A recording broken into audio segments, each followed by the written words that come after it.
Os hábitos que cultivamos diariamente têm o poder de moldar nossas vidas de maneiras profundas. Eles podem nos aproximar de Deus ou nos afastar dele. No contexto cristão, nossos hábitos espirituais e comportamentais são um reflexo da nossa fé e do nosso compromisso com o Criador. Mas a grande pergunta é: estamos realmente atentos aos nossos hábitos diários? Será que nossas ações rotineiras, mesmo as mais simples, estão nos aproximando de Deus e refletindo a vida de Cristo em nós? No frenesi da vida moderna, é fácil sermos arrastados pelas demandas diárias e nos esquecermos de algo essencial: nossa relação com Deus. Muitas vezes, os hábitos que deveriam nutrir nossa fé e fortalecer nossa espiritualidade são negligenciados, dando lugar a atividades que, embora não necessariamente pecaminosas, não contribuem para o crescimento espiritual. Contudo, a Bíblia nos alerta repetidamente sobre a importância de buscar a Deus de forma contínua, cultivando hábitos que refletem uma vida que o agrada. Um hábito é uma ação repetida tantas vezes que se torna quase automática. Todos nós temos hábitos que repetimos diariamente, como a maneira como começamos o dia, nossas rotinas de trabalho, ou mesmo nossos momentos de descanso. Mas, quando olhamos para a Bíblia, ela nos chama a construir hábitos que vão além do mero automatismo. A palavra de Deus nos ensina a desenvolver práticas intencionais que transformam nossa vida, aproximando-nos do propósito de Deus e nos tornando mais semelhantes a Jesus Cristo. O conceito de hábitos que agradam a Deus vai além de seguir um conjunto de regras religiosas. Ele fala de uma transformação interior, onde a nossa mente, coração e espírito são alinhados com a vontade de Deus. O apóstolo Paulo nos instrui em Romanos, capítulo 12, versículo 2, a não nos conformarmos com este mundo, mas a sermos transformados pela renovação da nossa mente, para que possamos experimentar qual é a boa, agradável e perfeita vontade de Deus. A renovação da mente é um processo que ocorre através de hábitos diários de oração, leitura da palavra e obediência. Na vida cristã, os hábitos que desenvolvemos são vitais para a nossa caminhada de fé. Eles nos sustentam nos momentos difíceis, nos fortalecem espiritualmente e nos ajudam a permanecer firmes nas promessas de Deus. Quando temos o hábito de orar regularmente, por exemplo, começamos a ver as situações da vida sob uma nova perspectiva, enxergando-as através dos olhos de fé. Quando lemos a Bíblia de forma contínua, nossas decisões e ações começam a ser influenciadas pelos ensinamentos de Cristo. Quando cultivamos o hábito da gratidão, nosso coração se abre para reconhecer as muitas bênçãos que Deus nos dá diariamente, mesmo nos dias mais sombrios. Agora, imagine se cada dia fosse uma oportunidade de nos aproximarmos mais de Deus. E se cada ação, cada decisão, cada momento fosse intencionalmente direcionado a agradar ao Senhor, o impacto que isso teria em nossa vida seria transformador. Não apenas nos sentiríamos mais conectados com o propósito divino, mas também seríamos exemplos vivos da fé cristã para os outros. Quando buscamos na Bíblia um exemplo perfeito de vida agradável a Deus, o nome de Jesus Cristo surge como modelo supremo. Ele é o nosso Salvador, mas também é o maior exemplo de como viver de maneira que agrada a Deus. Durante seu tempo na Terra, Jesus demonstrou em suas ações, palavras e atitudes como um ser humano pode viver em plena comunhão com o Pai Celestial, sempre fazendo a vontade dele. Em cada passo, Jesus revelou hábitos que devemos buscar em nossas vidas. Primeiramente, um dos hábitos mais evidentes de Jesus foi o seu profundo compromisso com a oração. A oração era a conexão contínua de Jesus com o Pai.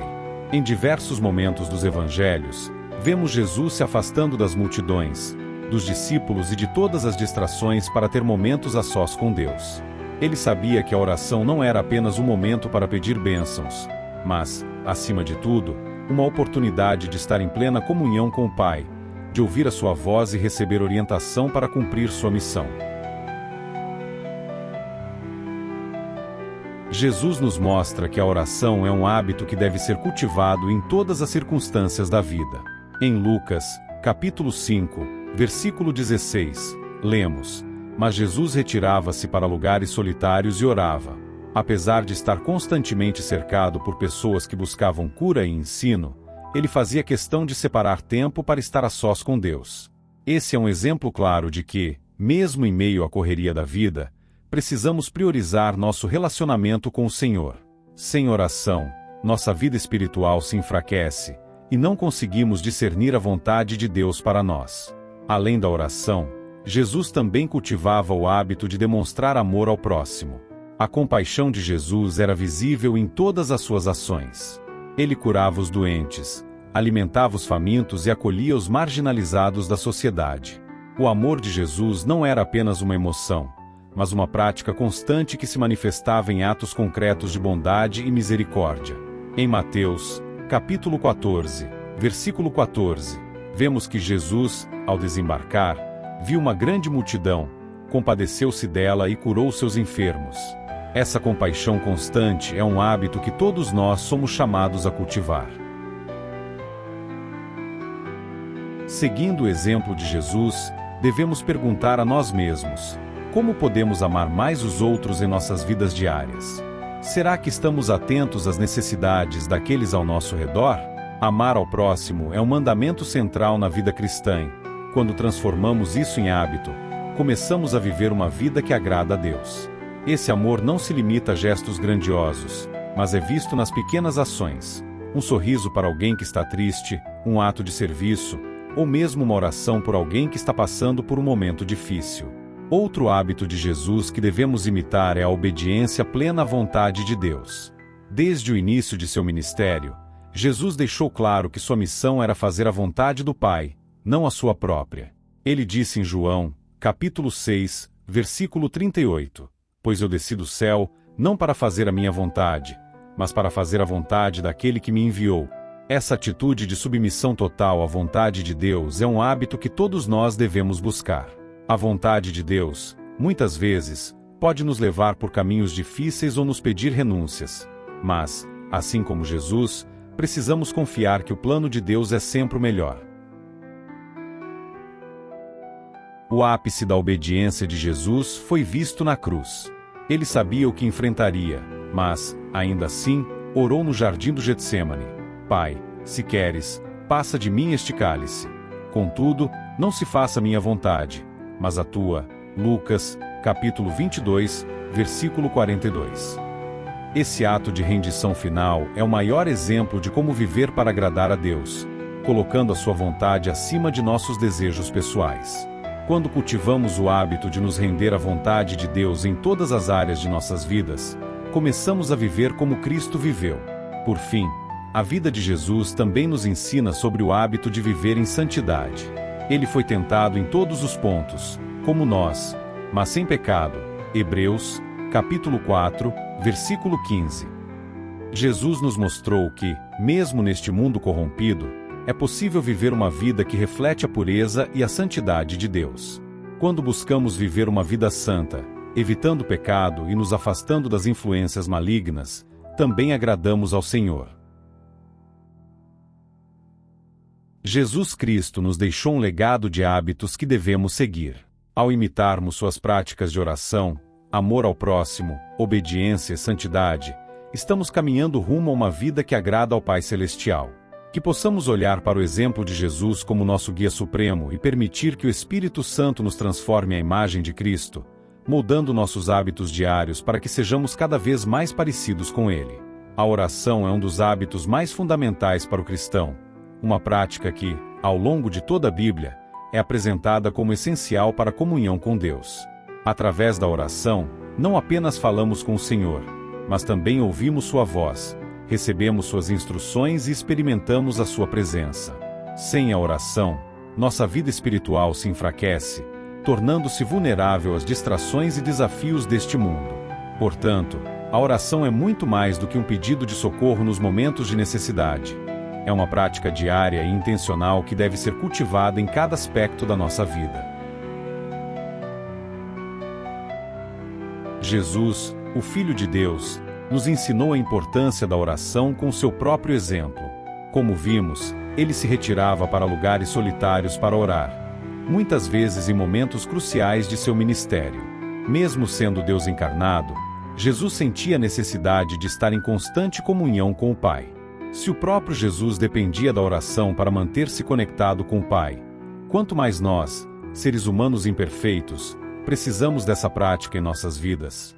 Em Mateus, capítulo 6, versículos 9 a 13, Jesus também nos ensinou como orar, com a oração conhecida como Pai Nosso. Este modelo de oração não é apenas uma fórmula para repetirmos mecanicamente, mas nos ensina as prioridades que devemos ter em nossos corações ao nos dirigirmos a Deus. Devemos começar exaltando o nome de Deus, buscando seu reino e pedindo que a sua vontade seja feita. Em seguida, colocamos nossas necessidades diante dele, com humildade, pedindo pelo pão de cada dia, pelo perdão e pela proteção contra o mal. Além de ser um hábito de conexão com Deus, a oração também nos ajuda a desenvolver uma relação mais íntima com o Senhor. Ao orarmos com frequência, passamos a conhecer melhor a sua voz, reconhecemos os sinais de sua atuação em nossas vidas e percebemos o cuidado constante que ele tem por nós. A oração também nos fortalece nos momentos de fraqueza, permitindo que entreguemos nossas preocupações, medos e ansiedades nas mãos de Deus. Como o apóstolo Paulo escreveu em Filipenses, capítulo 4, versículos 6 e 7, não andem ansiosos por coisa alguma, mas em tudo, pela oração e súplicas, e com ação de graças, apresentem seus pedidos a Deus. E a paz de Deus, que excede todo o entendimento, guardará os seus corações e as suas mentes em Cristo Jesus. A oração não precisa ser algo complexo ou elaborado. Ela pode ser uma conversa simples, onde derramamos nosso coração diante de Deus. Em 1 Tessalonicenses, capítulo 5, versículo 17, Paulo nos instrui a orar sem cessar.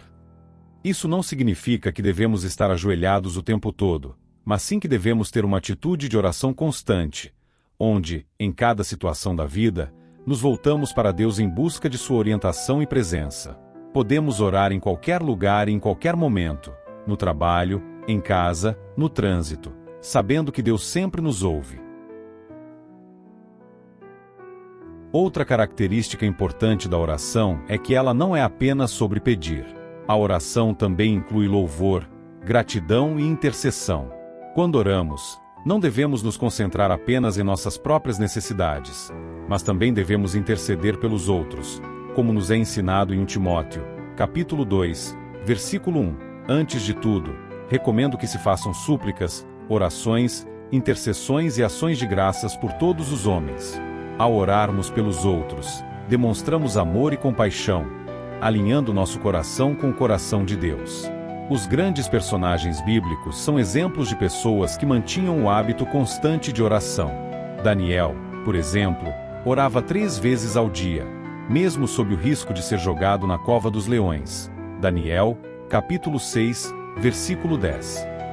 Davi, o homem segundo o coração de Deus, também era um homem de oração, e muitos dos salmos que ele escreveu são orações sinceras dirigidas ao Senhor, expressando louvor, arrependimento, petições e ações de graças. O apóstolo Paulo também era um homem de oração e incentivava as igrejas a orarem constantemente. Em nossa vida, precisamos desenvolver o hábito da oração como nosso primeiro recurso em todas as situações, e não como o último recurso. Muitas vezes, só recorremos à oração quando estamos desesperados, quando já tentamos todas as outras soluções. Mas Deus deseja que nos voltemos a Ele em todos os momentos, seja em tempos de alegria ou de dificuldade, para que possamos depender totalmente dEle. Quando fazemos da oração um hábito regular, percebemos como ela transforma nossa perspectiva e nos aproxima do propósito de Deus para as nossas vidas. Ao criar o hábito da oração, estamos cultivando uma conexão contínua com o Pai Celestial. E quando vivemos em constante comunhão com Deus, nossa vida espiritual floresce, nosso coração se enche de paz e confiança, e passamos a experimentar a presença do Senhor de forma tangível em todas as áreas da nossa vida. Que possamos, assim como Jesus, priorizar a oração, tornando-a um hábito essencial em nossa jornada de fé. A leitura da Bíblia é um hábito essencial para o cristão. Ela não é apenas um livro de histórias ou ensinamentos morais, mas é a palavra viva de Deus, capaz de transformar corações, renovar mentes e guiar nossas vidas. Em Mateus, capítulo 4, versículo 4, Jesus disse: "Nem só de pão viverá o homem, mas de toda palavra que procede da boca de Deus. Essa declaração nos lembra que, assim como o corpo físico precisa de alimento para sobreviver, nossa alma também necessita ser alimentada diariamente pela palavra de Deus. A Bíblia é muito mais do que um texto escrito. Ela é o próprio sopro de Deus, conforme nos ensina 2 Timóteo, capítulo 3, versículos 16 e 17. Toda Escritura é divinamente inspirada e útil para o ensino, para a repreensão, para a correção, para a instrução na justiça, para que o homem de Deus seja apto e plenamente preparado para toda boa obra. Esse versículo nos mostra que a leitura regular da palavra tem o poder de nos equipar, corrigir, instruir e moldar a imagem de Cristo. Sem esse hábito, estamos deixando de lado a bússola que nos orienta na caminhada com Deus. Quando lemos a Bíblia, estamos aprendendo diretamente da fonte divina. Não se trata apenas de adquirir conhecimento, mas de permitir que a palavra penetre em nosso coração e transforme nossa vida. Em Hebreus, capítulo 4, versículo 12, lemos que a palavra de Deus é viva e eficaz, e mais cortante do que qualquer espada de 2 gumes, e penetra até ao ponto de dividir alma e espírito, juntas e medulas, e é apta para discernir os pensamentos e propósitos do coração. Ao ler a Bíblia, somos confrontados com a verdade de Deus, que expõe nossos erros, corrige nossos caminhos e nos direciona para a justiça. Um dos exemplos mais claros da importância de meditar na palavra está no Salmo 119, o maior capítulo da Bíblia, que é uma verdadeira celebração à importância das Escrituras. No versículo 105, o salmista declara: "Lâmpada para os meus pés é a tua palavra, e luz para o meu caminho." Essa metáfora da lâmpada e da luz nos ensina que a palavra de Deus ilumina nossa jornada, mostrando o caminho que devemos seguir e evitando que tropecemos nas armadilhas do pecado. Sem essa luz, estaríamos andando em escuridão, tentando encontrar nosso caminho através de nossa própria sabedoria limitada. Outro exemplo poderoso vem de Josué, capítulo 1, versículo 8, onde Deus instrui Josué: "Não cesses de falar deste livro da lei. Antes, medita nele dia e noite, para que tenhas cuidado de fazer conforme tudo que nele está escrito. Porque, então, farás prosperar o teu caminho e serás bem-sucedido." Esse versículo nos ensina que o sucesso espiritual e a prosperidade, no sentido bíblico, estão diretamente ligados à meditação constante na palavra de Deus. Quando lemos, meditamos e aplicamos as Escrituras em nossas vidas, estamos alinhando nossas ações com a vontade de Deus, e isso traz verdadeira prosperidade espiritual. Além de alimentar nossa alma, a leitura da Bíblia também nos protege contra o engano e as mentiras do inimigo. Em Efésios, capítulo 6, o apóstolo Paulo descreve a armadura de Deus, e a única arma ofensiva que ele menciona é a espada do Espírito, que é a palavra de Deus. Efésios, capítulo 6, versículo 17. Sem a palavra de Deus, estamos desarmados na batalha espiritual. Quando conhecemos as Escrituras, podemos resistir às mentiras do inimigo, assim como Jesus fez quando foi tentado no deserto. Mateus, capítulo 4, versículos 1 a 11. Ele respondeu a cada tentação com a palavra, mostrando-nos que o conhecimento das Escrituras é uma poderosa defesa contra o mal. A leitura da Bíblia não deve ser vista como uma obrigação ou tarefa religiosa, mas como um privilégio e uma fonte de prazer. O salmista descreve esse sentimento em Salmos, capítulo 1, versículo 2, quando fala do homem justo. Antes, o seu prazer está na lei do Senhor, e na sua lei medita de dia e de noite. Quando compreendemos o valor e o poder da palavra de Deus, passamos a vê-la como um tesouro que nos traz alegria e nos sustenta em todas as áreas da vida. No entanto, para que o hábito de ler a Bíblia seja verdadeiramente transformador, ele precisa ser intencional. Não se trata de ler apenas por ler, mas de realmente buscar o que Deus quer nos dizer através das Escrituras. A leitura da Bíblia é mais eficaz quando acompanhada de meditação, oração e a prática do que foi lido. Tiago, capítulo 1, versículo 22, nos exorta: "Sejam praticantes da palavra, e não apenas ouvintes, enganando-se a si mesmos." Ler sem aplicar é como olhar para um espelho e esquecer a própria imagem logo em seguida. Portanto, devemos buscar formas de tornar a leitura da Bíblia um hábito diário e significativo. Isso pode incluir reservar um tempo específico do dia para leitura, utilizar planos de leitura bíblica, estudar passagens específicas com mais profundidade ou simplesmente ler de maneira devocional, pedindo ao Espírito Santo que nos revele novas verdades. Ao fazer isso, estaremos alimentando nossa alma, crescendo espiritualmente e nos aproximando cada vez mais de Deus. Que possamos cultivar o hábito da leitura da Palavra de Deus com alegria e dedicação, reconhecendo que é através dela que nossa fé é fortalecida, nossos corações são transformados e nossa caminhada cristã se torna mais firme. A gratidão é um dos hábitos mais poderosos e transformadores que podemos cultivar em nossa caminhada cristã. Na vida agitada e, muitas vezes, cheia de desafios que enfrentamos, é fácil nos concentrarmos nos problemas, nas dificuldades e nas coisas que não deram certo.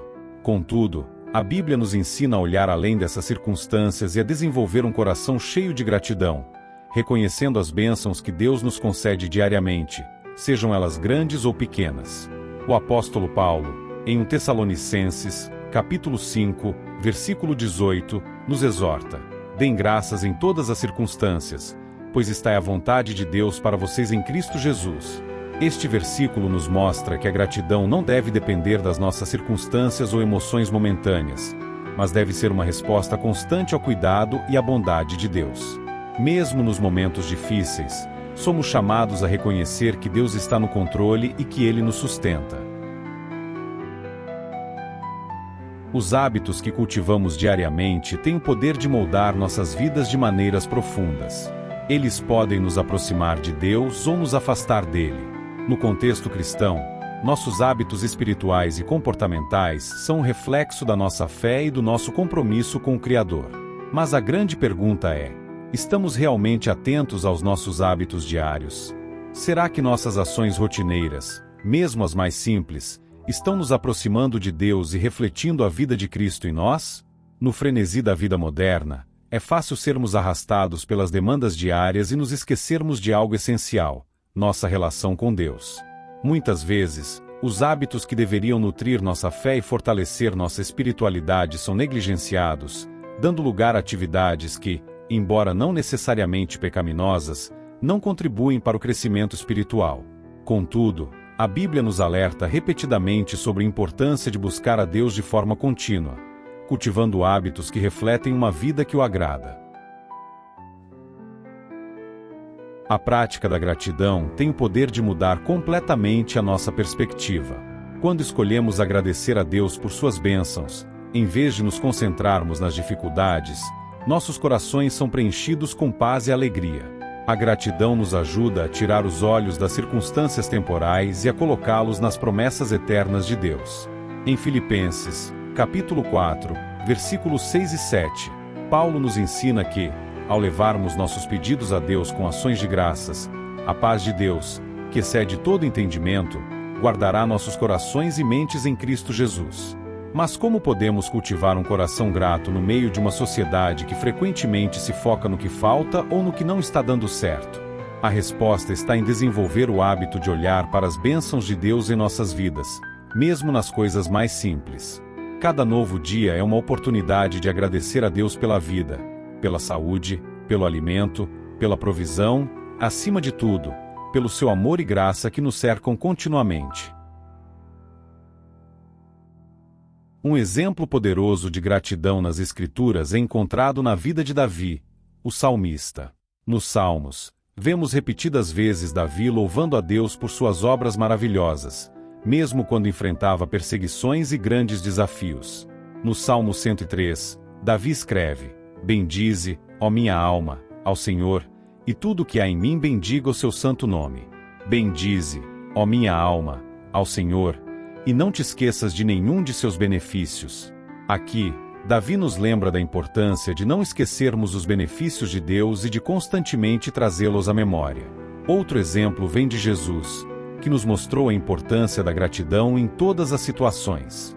Um episódio que ilustra isso é quando ele alimentou os 5.000 com apenas 5 pães e 2 peixes.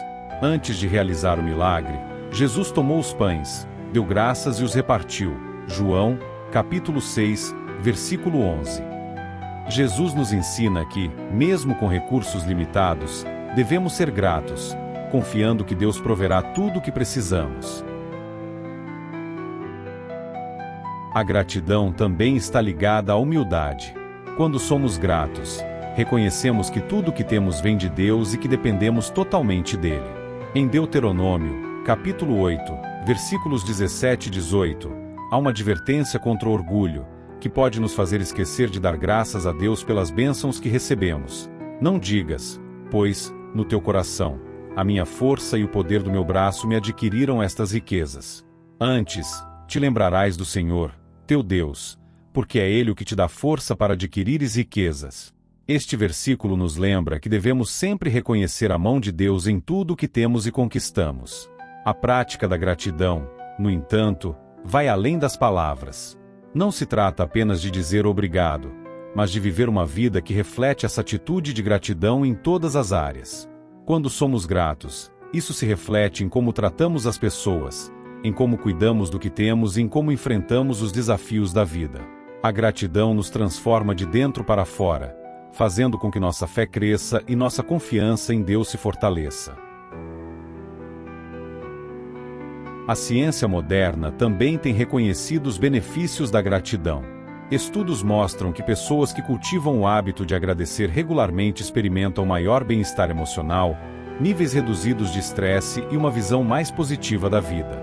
No entanto, como cristãos, nossa motivação para ser gratos vai muito além dos benefícios pessoais.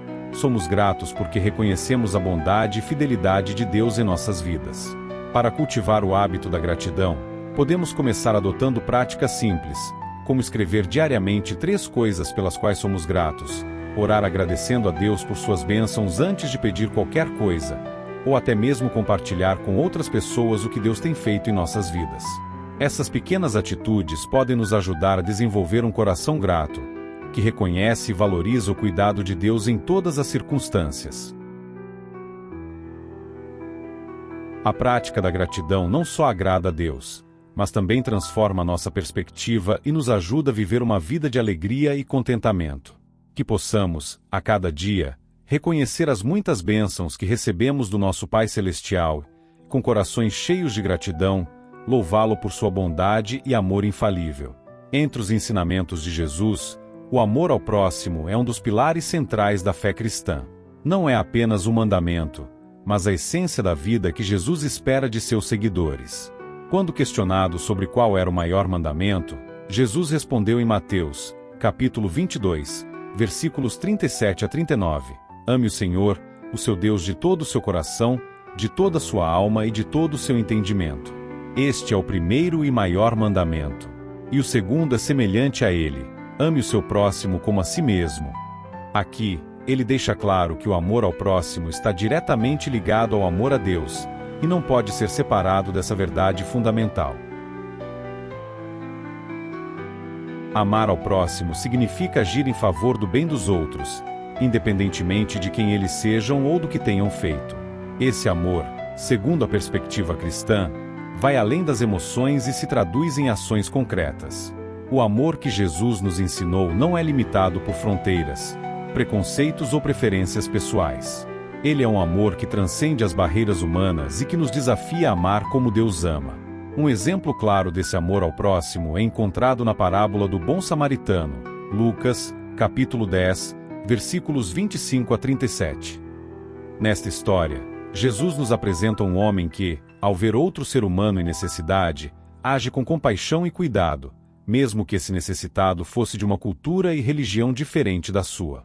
O samaritano não pensou 2 vezes antes de ajudar, enquanto outros, que eram considerados mais religiosos, passaram ao largo. Jesus conclui a parábola com a pergunta: qual destes 3 você acha que foi o próximo do homem que caiu nas mãos dos assaltantes? E o perito na lei respondeu: aquele que teve misericórdia dele.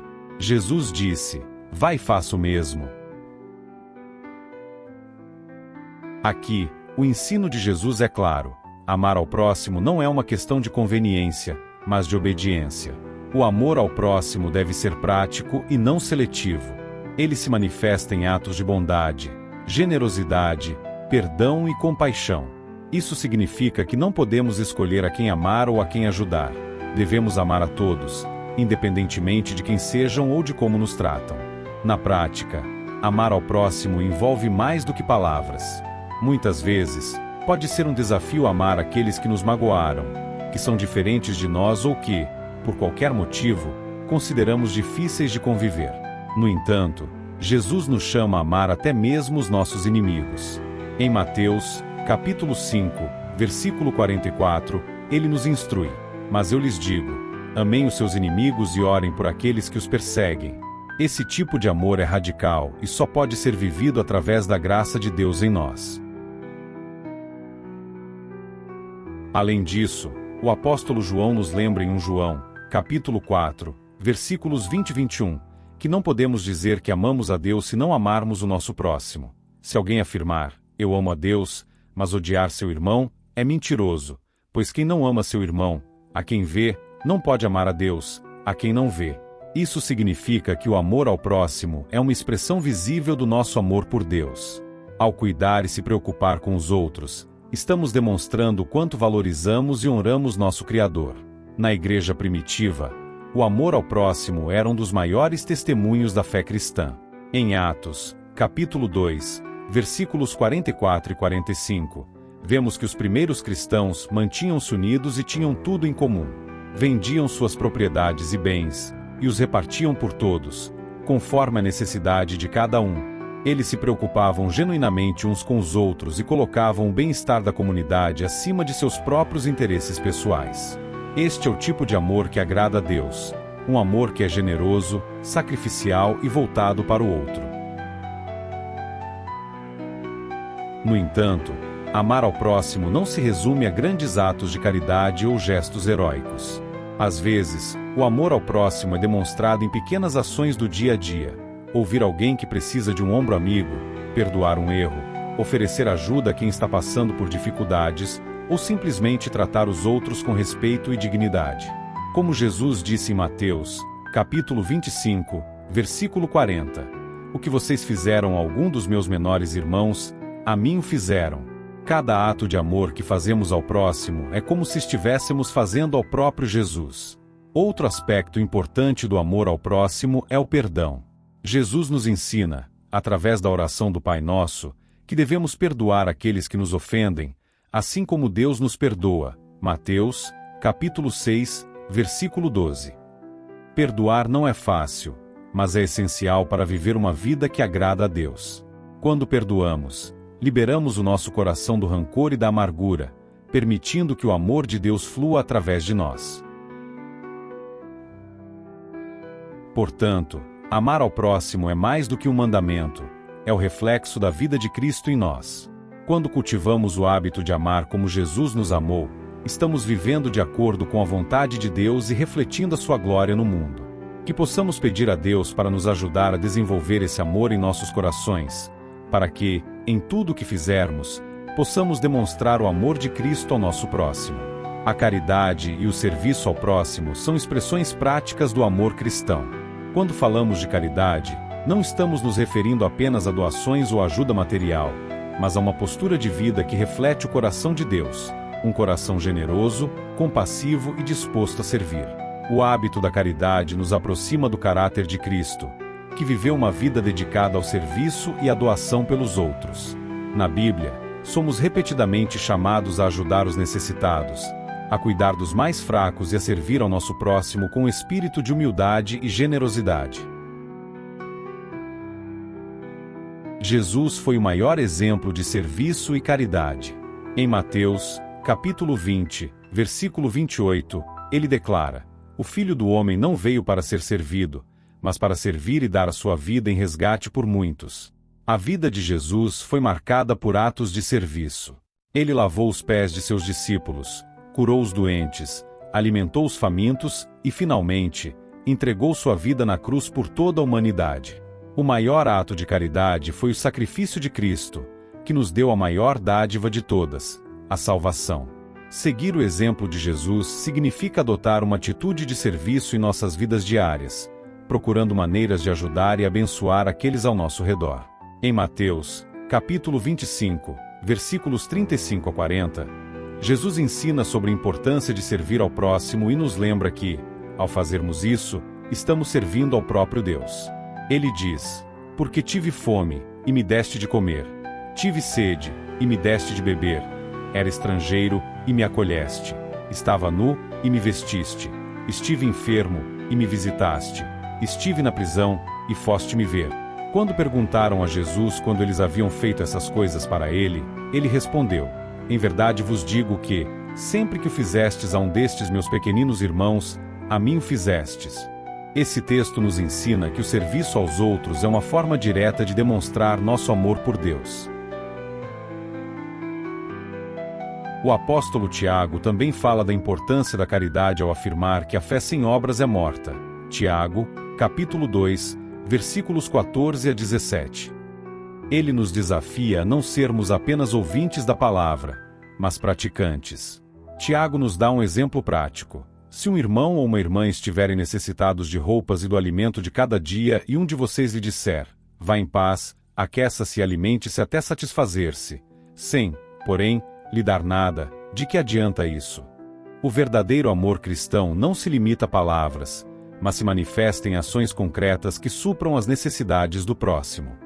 A caridade e o serviço também refletem o coração de Deus porque são atos que demonstram a compaixão.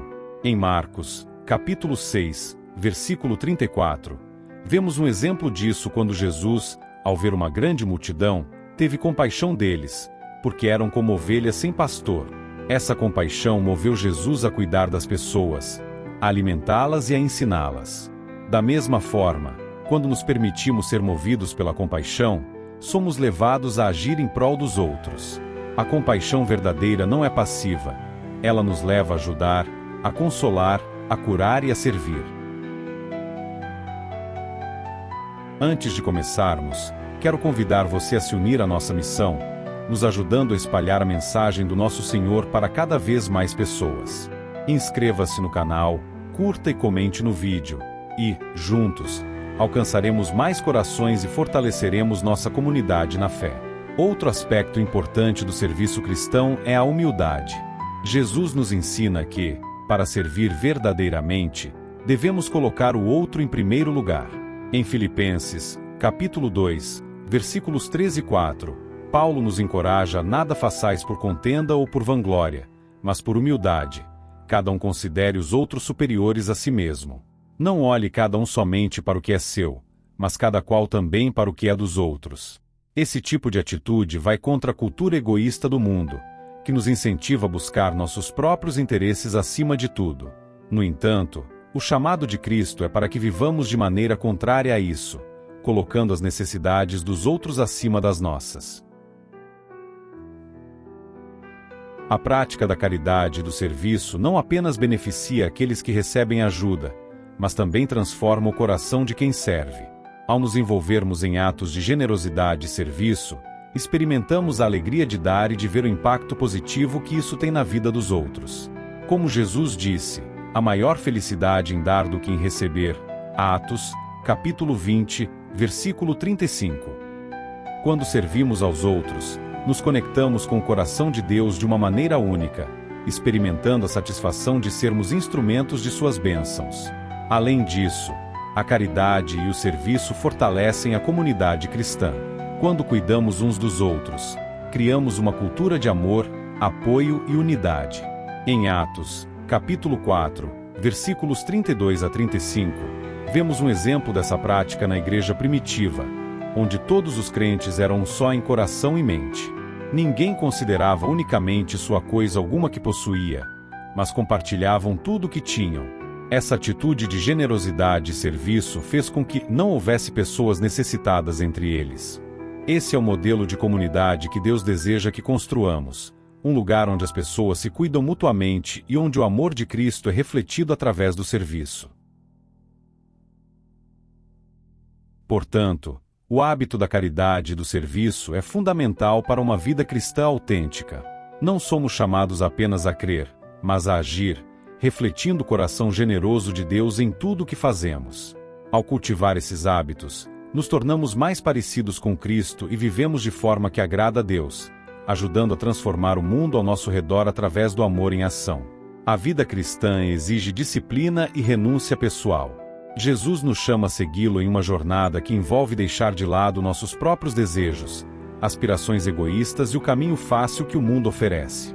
Em Mateus, capítulo 16, versículo 24, Jesus nos convida: se alguém quiser acompanhar-me, negue-se a si mesmo, tome a sua cruz e siga-me. Esse versículo encapsula a essência do discipulado cristão, a disposição de abrir mão de nós mesmos, de carregar a nossa cruz e de seguir o exemplo de Cristo em obediência e entrega total. Disciplina e renúncia não são conceitos populares na cultura atual, que promove o imediatismo, a autossatisfação e a busca incessante por conforto e prazer.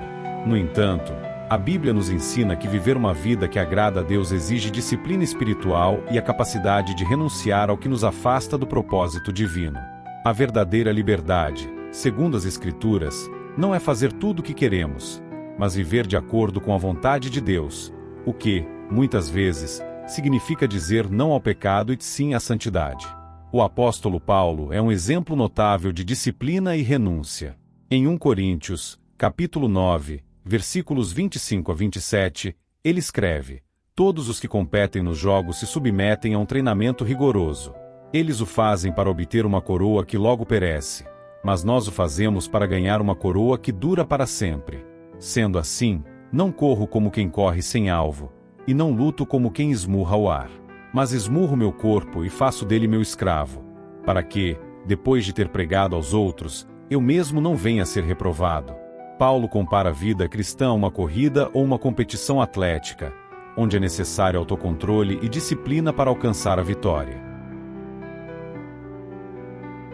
Ele sabia que, para viver plenamente no propósito de Deus, era preciso submeter-se a um treinamento espiritual constante, renunciando às tentações da carne e mantendo o foco no prêmio eterno. A disciplina espiritual envolve práticas como oração, jejum, leitura da Bíblia e meditação, que nos ajudam a crescer em nossa fé e a permanecer alinhados com a vontade de Deus. Essas práticas requerem esforço intencional e consistência. Não podemos esperar que a vida espiritual floresça sem disciplina, assim como um atleta não pode esperar vencer uma corrida sem treinar. Jesus, o maior exemplo de disciplina, retirava-se frequentemente para orar e buscar a comunhão com o Pai, mesmo em meio às demandas de seu ministério. Lucas, capítulo 5, versículo 16. Ele nos ensina que, para sermos espiritualmente fortes, devemos dedicar tempo à oração, à meditação na palavra e à comunhão com Deus. A renúncia, por sua vez, é o outro lado da moeda. Viver para Cristo implica abrir mão de certas coisas que podem ser boas aos olhos do mundo, mas que nos afastam de uma vida santa e consagrada. Em Lucas, capítulo 14, versículo 33, Jesus nos desafia com palavras fortes. Assim, pois, todo aquele que não renunciar a tudo quanto tem não pode ser meu discípulo. Renunciar a tudo significa entregar a Deus o controle total de nossas vidas, reconhecendo que nossa segurança, identidade e satisfação vem dele e não das coisas terrenas. Isso pode incluir renunciar a pecados, vícios, relacionamentos prejudiciais, ambições egoístas e até mesmo coisas que amamos, mas que ocupam um lugar que pertence a Deus em nossos corações. Um exemplo bíblico de renúncia é encontrado na vida de Abraão. Quando Deus pediu que ele sacrificasse seu filho, Isaque, Abraão demonstrou sua disposição de renunciar ao que lhe era mais precioso em obediência a Deus. Gênesis, capítulo 22. Embora Deus tenha providenciado um carneiro para o sacrifício no lugar de Isaque, essa história ilustra a profundidade da fé e da disposição de Abraão de colocar Deus acima de todas as coisas. Da mesma forma, somos chamados a colocar Deus em primeiro lugar e a confiar que Ele sempre tem o melhor para nós, mesmo quando isso exige sacrifícios pessoais. Renunciar a si mesmo também significa entregar o controle de nossas vidas a Deus, permitindo que Ele guie nossos passos e direcione nossas decisões. O mundo nos diz para buscar nossa própria vontade e seguir nossos desejos, mas a vida cristã nos chama a entregar nossa vontade ao Senhor e a viver de acordo com seus planos. Isso não significa que perderemos nossa identidade ou nossos sonhos, mas que nossos desejos serão transformados à medida que nos alinhamos com os propósitos de Deus. Como Jesus orou no jardim do Getsêmani: Pai, se queres, afasta de mim este cálice. Contudo, não se faça minha vontade, mas a tua. Lucas, capítulo 22, versículo 42. A verdadeira liberdade está em entregar nossa vida ao plano perfeito de Deus. Viver uma vida de disciplina e renúncia é, na verdade, o caminho para uma vida plena e abundante. Jesus nos prometeu em João, capítulo 10, versículo 10: Eu vim para que tenham vida e a tenham em abundância. Essa vida abundante não se refere a acumular bens materiais ou viver sem dificuldades, mas a experimentar a plenitude da presença de Deus em cada área da nossa vida. Quando renunciamos ao que é temporário e abraçamos o que é eterno, encontramos a verdadeira alegria, paz e propósito. Portanto, o hábito da disciplina e da renúncia é vital para quem deseja caminhar no propósito de Deus. Não é fácil, mas é recompensador. Ao nos disciplinarmos espiritualmente e ao renunciarmos ao que nos afasta de Deus, nos tornamos mais parecidos com Cristo e somos capacitados a viver a vida abundante que Ele prometeu. Que possamos pedir ao Senhor força e sabedoria para desenvolver esses hábitos em nossa caminhada cristã, sabendo que, ao fazermos isso, agradamos ao coração de Deus. A fé é o alicerce de toda a vida cristã. Ela é a base sobre a qual construímos nossa caminhada com Deus, e é através dela que experimentamos a presença, o poder e as promessas do Senhor em nossas vidas. No entanto, para muitos de nós, manter uma fé constante e inabalável pode ser um desafio, especialmente quando enfrentamos dificuldades, incertezas ou momentos de provação. A fé constante é um hábito espiritual que requer esforço, dedicação e confiança total em Deus, mesmo quando as circunstâncias parecem dizer o contrário. Em Hebreus, capítulo 11, versículo 1, lemos que a fé é a certeza daquilo que esperamos e a prova das coisas que não vemos. Esse versículo nos ensina que a fé verdadeira não se baseia no que podemos ver ou nas circunstâncias ao nosso redor, mas na confiança plena nas promessas de Deus. A fé constante é aquela que persevera diante das adversidades, que acredita nas promessas de Deus, mesmo quando elas ainda não se materializaram em nossa vida. A Bíblia nos oferece inúmeros exemplos de homens e mulheres que demonstraram uma fé constante e inabalável, mesmo diante de grandes desafios. Um dos exemplos mais notáveis é o de Abraão, conhecido como o pai da fé. Em Romanos, capítulo 4, versículos 18 a 21, Paulo nos lembra que, mesmo quando tudo parecia contrário à promessa de que ele teria um filho, Abraão não duvidou. Pelo contrário, ele foi fortalecido na fé e deu glória a Deus, plenamente convencido de que Deus tinha poder para cumprir o que havia prometido. A fé de Abraão não dependia das circunstâncias externas. Ele acreditou na palavra de Deus acima de tudo. Manter a fé constante, como Abraão, é um dos maiores desafios da vida cristã. Frequentemente, somos tentados a duvidar de Deus quando as coisas não acontecem como esperávamos ou quando enfrentamos obstáculos que parecem intransponíveis. No entanto, é precisamente nesses momentos que nossa fé precisa ser mais forte. A fé não é apenas acreditar que Deus pode fazer algo, é confiar que Ele está no controle, mesmo quando não entendemos o que está acontecendo. Outro exemplo poderoso de fé constante é o de Jó. Ele perdeu tudo: sua família, sua saúde, suas riquezas, e, ainda assim, sua confiança em Deus permaneceu firme. Jó declarou: ainda que ele me mate, nele esperarei. Jó, capítulo 13, versículo 15. Sua fé não estava baseada nas bênçãos que recebia de Deus, mas no caráter imutável de Deus. Jó nos ensina que a verdadeira fé confia em Deus, independentemente das circunstâncias ou resultados. Esse tipo de fé é o que nos sustenta em tempos de crise e nos mantém firmes quando tudo ao nosso redor parece desmoronar. Jesus também nos ensinou sobre a importância de uma fé constante. Em várias ocasiões, ele repreendeu os discípulos por sua falta de fé, como no episódio em que uma tempestade ameaçou afundar o barco em que estavam. Enquanto os discípulos entravam em pânico, Jesus, com tranquilidade, acalmou a tempestade e disse: por que vocês estão com tanto medo? Ainda não têm fé? Marcos, capítulo 4, versículo 40. Esse episódio nos mostra que a fé constante nos permite confiar em Deus, mesmo nas tempestades da vida. É essa confiança que nos dá paz e segurança, sabendo que Deus está no controle, mesmo quando as circunstâncias são assustadoras. A fé constante também é fortalecida pela oração e pela leitura da palavra de Deus. Romanos, capítulo 10, versículo 17, nos diz: a fé vem pelo ouvir, e ouvir pela palavra de Cristo. Quando nos alimentamos diariamente da palavra de Deus, nossas convicções se fortalecem, e nossa confiança nas promessas de Deus se aprofunda. Da mesma forma, através da oração, podemos entregar nossas ansiedades, medos e preocupações a Deus, permitindo que o Espírito Santo renove nossa fé e nos dê a força necessária para perseverar. Manter a fé constante não significa que nunca teremos dúvidas ou momentos de fraqueza. Mesmo grandes heróis da fé, como Moisés, Elias e Davi, enfrentaram momentos de desânimo. No entanto, o que diferencia a fé constante é a capacidade de voltar sempre para Deus, mesmo quando vacilamos. O salmista Davi expressou sua angústia em vários salmos, mas sempre retornava à confiança em Deus. Em Salmos, capítulo 56, versículos 13 e 4, Davi declara: quando eu estiver com medo, confiarei em ti. Em Deus, cuja palavra eu louvo, em Deus eu confio e não temerei. A fé constante também nos permite ver além das circunstâncias imediatas e confiar no plano de Deus para o futuro.